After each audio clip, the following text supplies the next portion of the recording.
Alright, what's going on, guys? Finally bringing you guys another video. I know it's been a while, but today we're sitting at the computer instead of doing like an in-car vlog, that kind of thing, just so I can bring up some pictures such as this and describe to you guys these worst car modifications, and that's the topic of the video today. The top worst modifications you can do to your car. Most of these are for like a street setting, not really a race car. But starting off with number one, we have structural pieces like roll cages or like these tie bars that bring a danger to yourself in a street setting.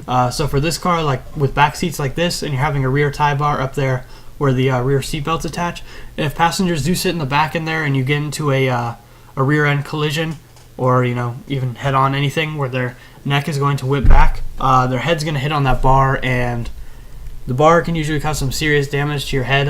It's pretty sturdy compared to the human skull, so this can be very dangerous. It's more of a dangerous thing. And also roll bars in like a street car, or roll cages, I mean.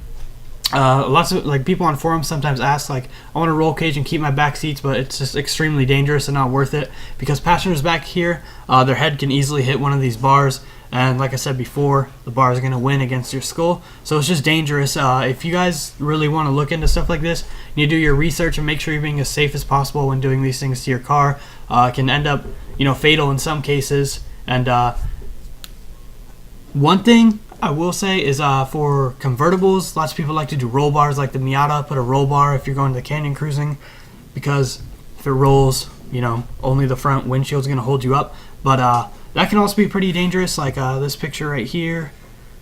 I had it up a second ago. Right here, right here. So see how close his head is to the roll bar? If you were to get in like a rear end accident, like I said, front end, anything really on the street, your head's going to hit that bar and it's not going to end well. So you do need like some sort, if you're doing a roll bar, high back seats that are going to have the headrest high enough to where your head's not going to hit that bar at all. So really look into these safety things, guys. And in a street setting, you're much more likely to get into like a rear end collision or head on collision than rolling over, I believe. So do your research on this kind of stuff, guys, and be safe. This is a bad car modification for a street car. Now in a race car setting, with your harness, with the roll cage, the harness, the helmet that can protect you if your head does hit that bar, that's completely awesome. I mean, roll cages are awesome safety equipment. That's why all race cars have them. But for the street, do your research because these things can be dangerous, guys. Next up, we have extremely cambered wheels and extremely stretched tires. Now, I'm talking about people who have like 15x9 wheels, like 165 wide tires. It's just insane. It's pretty dangerous too because they're not held on as well as they should be. It's recommended. So extremely cambering your wheels. You also lower your contact patch in a lot of scenarios. I know a little bit of camber can be good for things like drifting on your front wheels, so they have more contact patch when you're mid-drift, but for a street car, pretty much most of the time, camber is not going to give you any real benefit other than like a very, very slight camber if you're doing a special alignment and that kind of stuff. But cases like this with a Scion XB, this car like this, extreme camber, one of the worst car mods you can do. All it really does is add style, and you can get some more fitment. You might get featured on Stance Nation.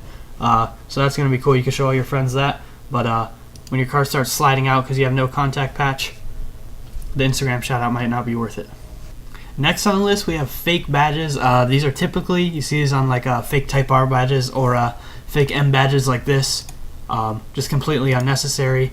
Now, I might understand like if you have a complete clone of like an Integra Type R, you got the 5-lug brakes, the whole brake setup, the engine setup, all that kind of stuff, the suspension, maybe, making a clone, it makes sense. But I'm talking more about like racers like this Civic. You just put the Type R badge, that kind of stuff. You just end up on random cars that don't even make sense.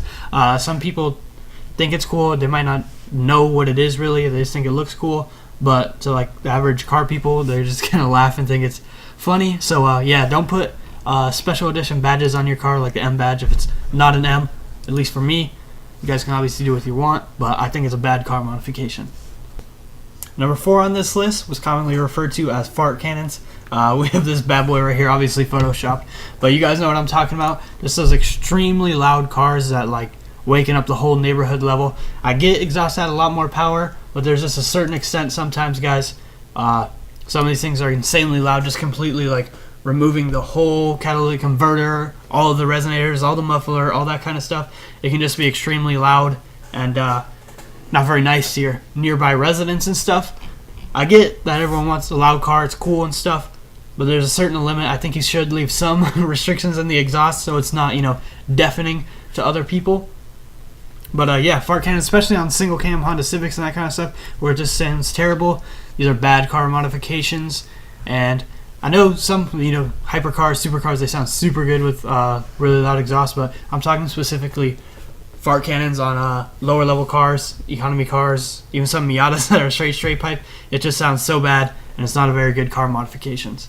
Now for this next one, it's a bunch of them grouped together. I'm just going to call it that aisle and AutoZone. This is that kind of stuff, the fake hood scoops like you have here, that are just absolutely doing nothing on these type of cars. Usually they're just mounted on there and there's not even a hole that goes to the engine bay most of the time. And then things like this, the fake side vents for your car, like what are these cooling? I don't know. You need cooler fenders on the interior because it gives you better air resistance. I don't know. But this fake fender is kind of funny. It's not a slick top anymore, you know, fake out some kids. But yeah, just these kind of vents that don't really do anything for the car at all. I mean, they can look good on some newer cars, even though they don't do anything, so they're technically rice, I guess. But, you know, like the first one I showed you, this kind of stuff, like you literally know it's doing nothing and it doesn't like go with the design or anything. So stay away from that aisle at AutoZone, or you're going to end up on this worst modifications list. So the final piece of this puzzle, guys, is going to be replica car parts. These are a pretty bad modification most of the time.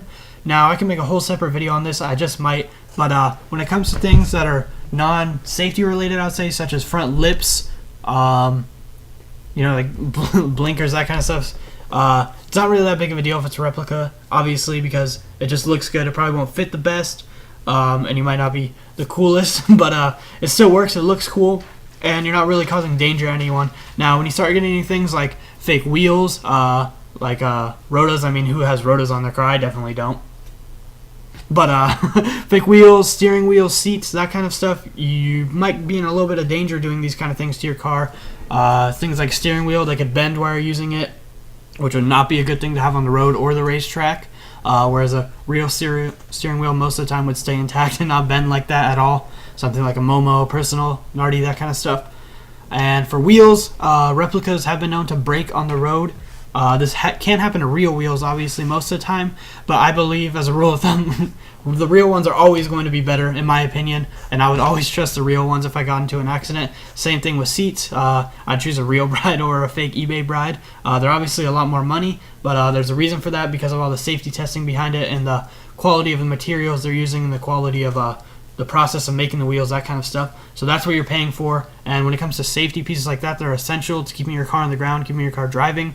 It's always better to go with the real thing than not the replica parts. My car did come with rotas on it. I'm not proud to have them on there. I'd much rather have a set of like Enkei RPF ones, which are pretty affordable. But since my car came with them and I don't have the financial means to upgrade right now, I'm going to be staying with them. But hopefully I will be upgrading to Enkeis pretty soon. Probably going to be a while, but I'm just riding them out pretty much. And I would much rather prefer to have the real thing. So bad car mod is buying replica car parts for safety issue things. So that's going to sum up this video, guys. Thank you so much if you made it this far. Drop a like if you guys did enjoy. I'm going to be dropping another video tomorrow, and I'm going to Florida this weekend, so be excited for that. I'm going to a car show with my dad and my mom. It's going to be really fun, VW based. I'm going to get lots of driving purity pictures, videos, that kind of stuff, so I should be releasing some new content. Stay tuned for that. Subscribe if you're new, and let me know what you guys think about this video, just sitting at the computer and talking. I'll catch you guys in the next video, couple days.